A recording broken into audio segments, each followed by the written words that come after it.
Մեկ այսօր ում սպանում են, ասում են նա ուներ հոգեկան շեղում։ Հանցագործը ուներ հոգեկան շեղում։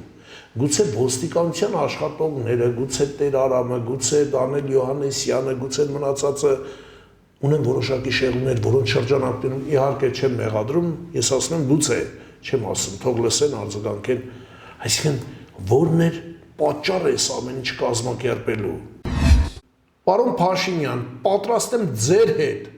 առանց ձեր օգնականների, կոնկրետ ձեր հետ քննարկելու ձեր անվանը վերաբերվող միլիոնավոր, հարյուրավոր միլիոնների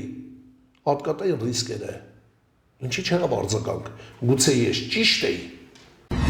Ըստ կառավարությանը մոտ կանգնած աղբյուրների, ըստ հողոցում գոյություն ունեցող սրճարանային ասեկոսների, հիմա Նիկոլ Փաշինյան, ըստ այդ ամենի վերցրած, ասում են, որ դու ստանում ես մասնաբաժին, ասում են, որ դու վերահսկում ես։ Հիմա եթե Նիկոլ Փաշինյանը ստանում է մասնաբաժին եւ վերահսկում է, հիմա կարող եք ասել, որ կառույցը քանի գլուխ ունի ուսերին, որ հանգարց ստուգում իրականացնի, որ հանգարց ինչ-որ մեկին բռնի, որ հանգարց թերությունները շտկի, որ հանգարց մեկին ասի, այ չանես էլ այդպիսի բան։ Ոչ ոք չկալանավորվեց, ոչ ոք չմեղադրվեց, մի 4-5 հոգի 20 միլիոն իրար մեջ փայ-փայ արեցին։ Սա ես ասում եմ նվազագույնի մասին։ Պարոն Մեխակյան, վերջնական որոշում դեռևս չենք կայացրել, բայց կարծում եմ, որ մեր թիմը